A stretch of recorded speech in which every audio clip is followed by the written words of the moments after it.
जय गुरुदेव। माता तारा साधना का उससे जो आगे का अनुभव है वो मैं आपको दे रहा हूँ। नीचे अपनी पत्नी और बड़े पुत्र से पूछा तो उन्होंने भी यही उत्तर दिया कि रात को हमने किसी प्रकार की कोई आवाज़ नहीं सुनी थी। मैं आश्चर्यचकित था कि क्योंकि जब भी पत्थर के बाल से आकर टकराया तो मुझे ऐसा सुनाई दे रहा था जैसे पास में ही कोई छोटा मोटा बम फटा हो। 12वें दिन रात्रि को मैं पुनः साधना कार्य में बैठा तो रात्रि के लगभग 11 बजे मुझे लगभग जोरों से प्यास लगी। इससे पहले ऐसी तीव्र प्यास मुझे कभी नहीं लगी थी। आपने निर्देश दिया था कि जब प्रारंभ करने के बाद और जब तक उस दिन का जब समाप्त न हो जाए तब तक आसन से हिलना भी नहीं चाहिए, चाहे प्यास लगे या लघु शंका हो।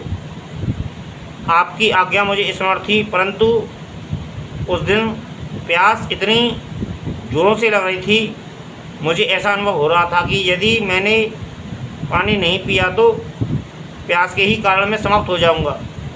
फिर भी मैंने आसन पर बैठा रहा। लगभग रात्रि को 2 बजे मुझे जोरों से बुखार सा अनुभव होने लगा।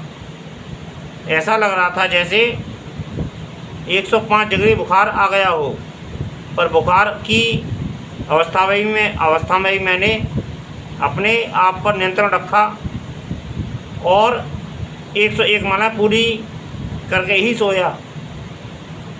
सुबह जब उठा तो मेरा सिर भी भारी था और चक्कर भी आ रहे थे। 13वें दिन की रात्रि को जब मैं अपने साधना में बैठा तो कोई विशेष घटना घटित नहीं हुई थी, पर 1 बजे के लगभग जोरों से घुंघरू की आवाज़ सुनाई दी थी। ऐसा लग रहा था जैसे पास में ही कोई मोटे मोटे घुंघरू बजा रहा हो। कभी कोई घम घम करता मेरे कमरे में आ रहा था।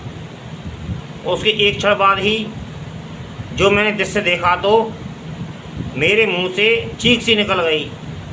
मेरे सामने एक विशालकाय डाकनी की तरह स्त्री खड़ी थी, जिसके लंबे बाल बिखरे हुए थे, बड़ी बड़ी लाल आँखें, मुंह से बाहर लंबे लंबे दांत निकले हुए थे। पूरा शरीर भयानक दिखाई दे रहा था। उसके हाथ में ताज़ा कटा हुआ सिर था जिसमें से खून बह रहा था। वह दूसरे ही हाथ में उस खून को लेकर चाट रही थी। कमर में मोटे मोटे घुंघरू बंधे हुए थे और चलने के साथ में वो आवाज़ हो रही थी। वह आते ही मेरे सामने खड़ी हो गई तो मैं उस दृश्य को देखकर आज भी कुछ कहते हुए रोमांचित हो रहा हूँ और भय की एक लहर सी आज भी मेरे पूरे शरीर में दौड़ जाती है। उसके नाखून बड़े हुए थे और शरीर पर लंबे लंबे बाल।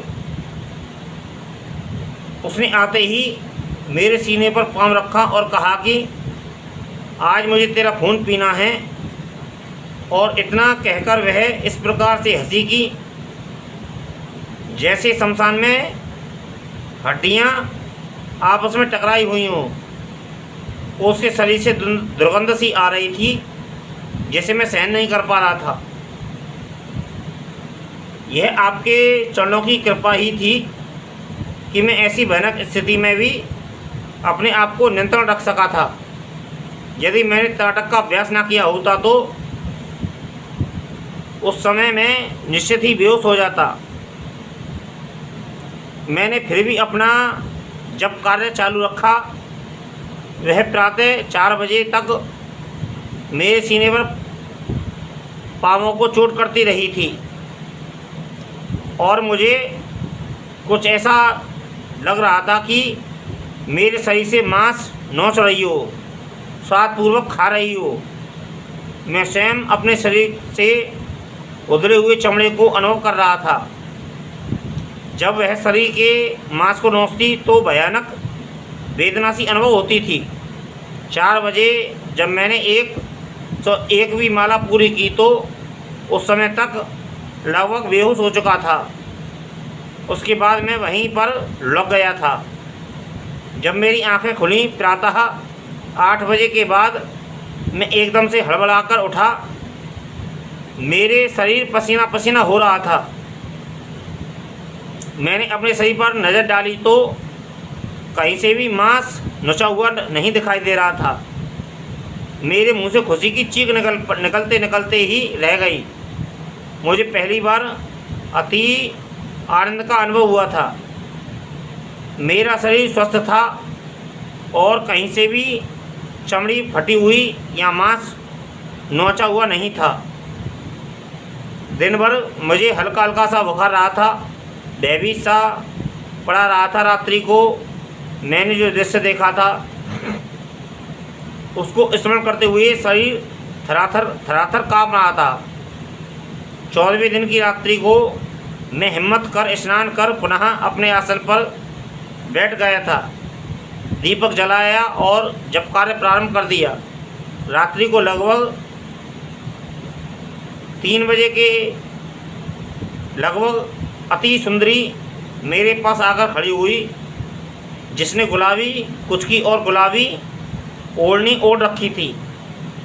पूरे शरीर से एक अपूर्व सी मादक सुगंध आ रही थी। वह मेरे पास आकर घुटने से घुटना सटाकर बैठ गई। उसकी श्वास मेरे कंधे से टकरा रही थी। मैंने एक क्षण के लिए उस तरफ देखा तो मुझे ऐसा लगा जैसे संसार की सबसे सुंदर स्त्री मेरे सामने बैठी हुई हो। उम्र लगभग 18 से 20 वर्ष के बीच की, लगभग मांग में सिंदूर भरा हुआ था और वह पूरे शरीर पर गहने पहनी हुई थी। वह चुपचाप मेरे पास आकर बैठ गई। मेरी ओर मुस्कुराहट के साथ साथ ताकने लगी। एक बार तो मैं मंत्र भूल सा गया था, परंतु तुरंत मैंने अपने पर नियंत्रण किया और अपनी आंखें सामने दीवार पर स्थित कर जाप कार्य चालू कर दिया। उसने 1-2 बार कुछ प्रश्न किए, परंतु मैंने कुछ उत्तर नहीं दिया और अपने जाप को चालू रखा था। मैंने अनुभव किया कि उसने अपना सिर मेरे कंधे से लगा दिया था और उसकी मादक सुगंध मेरे पूरे शरीर में बिजली दौड़ा रही थी। लगभग 4 बजे के लगभग मैंने अपना जाप कार्य पूरा कर दिया। जब तक इसी प्रकार मेरी कमर में हाथ डालकर कंधे पर सिर टिकाकर रही। जब कार्य समाप्त होने पर ज्यों ही मैं लेटा तो वह भी मेरे पास लेट गई। मैं तुरंत उठकर बैठ गया तो वह आंखों में कटाक्ष करती हुई मुस्कुराती हुई मेरे पास ही बैठ गई। एक क्षण के बाद उसने पूछा कि तुमने मुझे क्यों बुलाया है? इसलिए मैं आ गई हूँ। आपने मुझे क्यों बुलाया है? मैंने कहा कि आपको इसलिए बुलाया है कि मेरे जीवन में आप सहायक बन सकें। उसने पूछा कि मैं माँ के रूप में सहायक हूँ या प्रेमिका के रूप में? मैंने उत्तर दिया, माँ के रूप में आपसे कुछ भी प्राप्त नहीं कर पाऊँगा।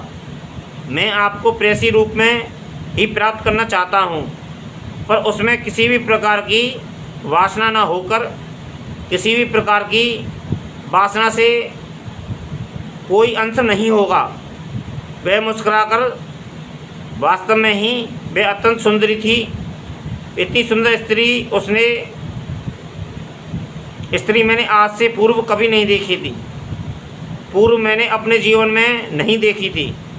उसकी मुस्कुराहट में एक अजीब सा आकर्षण था जो कठोर से कठोर साधक को भी गुमराह कर सकता है। उसने कहा कि मैं प्रेयसी के रूप में तो रहने को तैयार हूँ, पर क्या करूँ, तुम मुझे संतुष्ट नहीं कर सकोगे। मैंने उत्तर दिया कि वासनात्मक रूप से आपका मेरा संबंध नहीं रह सकता। आपकी मैंने साधना की है, आप प्रेयसी के रूप में मेरा नित्य धनराशि प्रदान करें, जिससे कि मैं अपने जीवन को सुखपूर्वक व्यतीत कर सकूं। उसने कहा कि मैं प्रसन्न हूँ और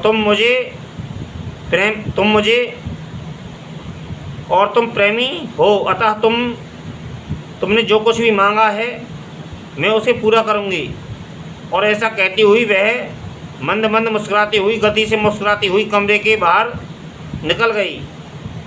इससे पूर्व उसने दोनों हाथों से मेरे शरीर को पकड़कर खींच लिया था, फिर भी मैंने अपने आप पर नियंत्रण रखा था। वह चली गई, परंतु मैं घंटे भर तक नहीं सो पाया। उस कमरे में उसके शरीर से निकलने वाली सुगंध व्याप्त हो रही थी। मैं उसके बारे में चिंतन करता रहा था। यह चिंतन मैं लेटे लेटे कर रहा था। तभी दीपक में तेल न होने के कारण वह बुझ गया था। मुझे नींद आ गई थी। सुबह 7 बजे मेरी आँख खुली तो मैंने उठकर बैठा।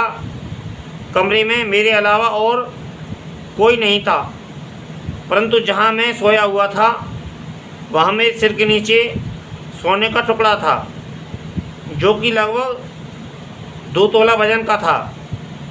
मैंने उस टुकड़े को उठा लिया और नीचे आ गया। इस घटना की चर्चा घर में किसी से नहीं की थी। स्नान वगैरह करके मैं दोपहर को एक सराफे के यहाँ गया हुआ था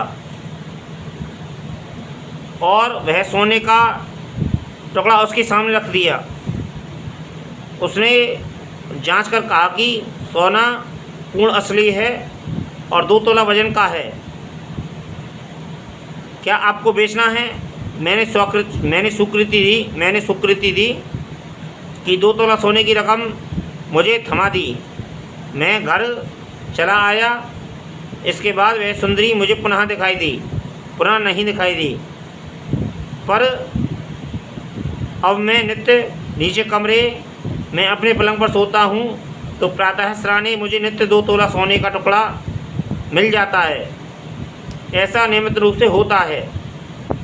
मैं नहीं समझता कि अपने कार्य में सफल हुआ या नहीं, परंतु मुझे आंतरिक प्रसन्नता अवश्य है।